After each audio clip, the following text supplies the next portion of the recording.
বাংলাদেশের গণতন্ত্রের জন্য সংগ্রাম করা আপসীর নেত্রী, অনন্য সাধারণ ব্যক্তিত্ব সম্পন্ন মহিলা, দূরদৃষ্টি সম্পন্ন প্রজ্ঞা সম্পন্ন একজন নেত্রী, যিনি বারবার বাংলাদেশের গণতন্ত্রকে উদ্ধার করবার জন্য সংগ্রাম করেছেন, কারাবরণ করেছেন এবং নির্যাতিত হয়েছেন। সেই অসাধারণ নেত্রী দেশনেত্রী বেগম খালেদা জিয়া আর আমাদের মাঝে নেই। আপনারা সবাই জানেন যে এই নেত্রী দীর্ঘদিন তার রাজনৈতিক জীবনের প্রায় সমস্ত অংশটাই তিনি গণতন্ত্রের জন্য সংগ্রাম করেছেন এবং গণতন্ত্রের মূল্যবোধগুলোকে প্রতিষ্ঠা করবার জন্য তিনি আজীবন কাজ করে গেছেন। 3 বার প্রধানমন্ত্রী হয়েছেন। যখন প্রধানমন্ত্রী হয়েছেন তখন গণতন্ত্রকে প্রাতিষ্ঠানিক রূপ দেওয়ার জন্য তিনি কাজ করেছেন, জনগণের উন্নয়নের জন্য কাজ করেছেন। আর যখন বিরোধী দল ছিলেন তখন তিনি একইভাবে সেই গণতন্ত্রকেই প্রাতিষ্ঠানিক রূপ দেওয়ার চেষ্টা করেছেন। প্রিয় সাংবাদিক বন্ধুগণ, আজকে সেই নেত্রীর ইন্তেকালে বাংলাদেশের রাজনৈতিক ইতিহাসে এক অপূরণীয় ক্ষতি সাধিত হলো এবং এই ক্ষতি পূরণ সহজে সম্ভব নয়।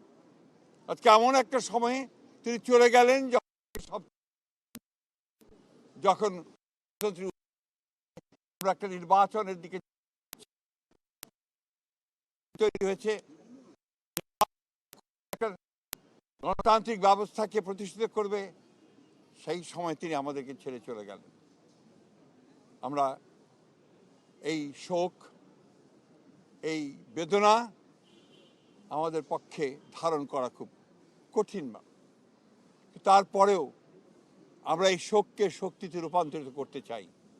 আমরা দেশনেত্রীর নির্দেশিত যে পথ, সেই পথকে অনুসরণ করে বাংলাদেশের গণতন্ত্রকে আমরা একটা প্রাতিষ্ঠানিক রূপ দিতে চাই এবং সেই পথকে লক্ষ্য করে আমরা আগামী নির্বাচনে অত্যন্ত সুষ্ঠু অবাধ নির্বাচন অনুষ্ঠানের মধ্য দিয়ে বাংলাদেশে গণতন্ত্র প্রতিষ্ঠা করতে চাই।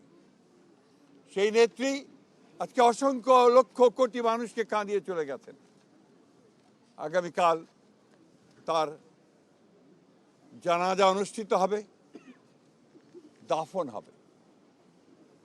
জানাজার জন্য আমরা স্থায়ী কমিটি সিদ্ধান্ত নিয়েছি যে আগামীকাল দুপুর 2টায়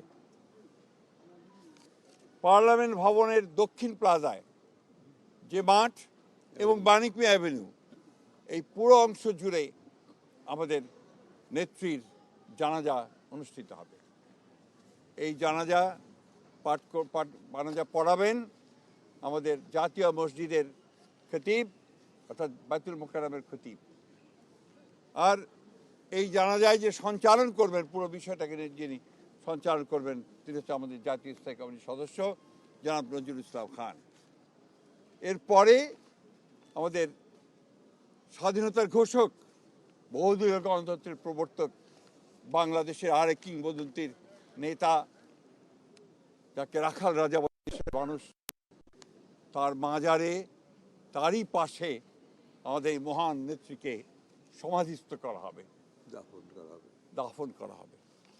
আমরা সবাই অত্যন্ত শৃঙ্খলার সঙ্গে এই জানাজায় অংশগ্রহণ করব এবং যে শৃঙ্খলার মধ্যে কথা বলা হবে, আমি বাংলাদেশের সকল স্তরের মানুষের কাছে অনুরোধ জানাবো, আপনারা সেই শৃঙ্খলা মেনে অত্যন্ত সুশৃঙ্খলভাবে জানাজা পড়বেন এবং তারপরে তাকে দাফনের অংশগ্রহণ করবে। যাদের দায়িত্ব তারাই অংশগ্রহণ করবেন। অনুরোধ থাকবে আপনাদের কাছে যে আপনারা কেউ এই নিয়ম ভঙ্গ করে শুধুমাত্র ছবি তোলার জন্য সামনের দিকে এগিয়ে যাবেন না এবং ব্যাহত করবেন না এই পুরো কর্মসূচিকে। আপনাদের আমরা বিশ্বাস করি দেশনেত্রীর প্রতি আপনাদের যে সম্মান, যে শ্রদ্ধা, সেটাকে অটুট রাখার জন্য আপনারা সেই শৃঙ্খলা রক্ষা করবেন এবং সর্বাত্মকভাবে সহযোগিতা করবেন এই জানাজা এবং দাফন কার্যের সুচারুরূপে সমাধা করতে। সব শেষে আবারও পরম করুণাময় আল্লাহ তাআলার কাছে এই দোয়া চাই যে আল্লাহ তাআলা তাকে যেন বেহেশত নসিব করেন আমাদের ভারপ্রাপ্ত চেয়ারম্যান জনাব তারেক রহমান তার জ্যেষ্ঠ পুত্র, তাকে যেন তিনি সেই শক্তি দেন যে এই যে দায়িত্ব পালন করবার শক্তি যেন তাকে দেন এবং তার পরিবারকে সেই শক্তি দেন এই শোককে সহ্য করবার জন্য। আসুন আমরা আজকে সবাই এই শোককে শক্তিতে রূপান্তরিত করে বাংলাদেশ জাতীয়তাবাদী দলকে একটা অপ্রতিরোধ দল হিসেবে গড়ে তুলি, বাংলাদেশকে সত্যিকার অর্থেই একটা গণতান্ত্রিক রাষ্ট্র হিসেবে আমরা প্রতিষ্ঠিত করি। সবশেষে আবারও আপনাদেরকে ধন্যবাদ জানিয়ে আপনাদের সকলের সহযোগিতার জন্য বিশেষ করে এবং আপনারা জানেন যে ইতিমধ্যেই সরকারের তরফ থেকে 3 দিন শোক দিবস ঘোষণা করা হয়েছে, আগামীকাল ছুটি ঘোষণা করা হয়েছে এবং আপনারা ইতিমধ্যে জানেন যে প্রধান উপদেষ্টা তিনি বাণী দিয়ে কথা বলেছেন, আপনাদের সামনে জাতির সামনে কথা বলেছেন এবং সেজন্য আমরা সর্বাত্মক সহযোগিতার জন্য আমরা সরকারকে ধন্যবাদ জানাচ্ছি। সেই সঙ্গে দলের পক্ষ থেকে আপনারা জানেন যে 7 দিনের শোক ঘোষণা করা হয়েছে। এই 7 দিন আমাদের কালো পতাকা আমরা ধারণ করব, কালো ব্যাজ ধারণ করব, কালো পতাকা উঠবে প্রত্যেকটি কার্যালয়ের, আমাদের দলীয় কার্যালয়ে এবং প্রত্যেক কার্যালয়ে দোয়া পড়া হবে, কোরআন তেলাওয়াত হবে। এই বিষয়গুলো আপনারা সবাই পালন করবেন। আমরা আবারও সকলকে সহযোগিতা করার আহ্বান জানিয়ে আমরা আজকে শেষ করছি। আসসালামু আলাইকুম।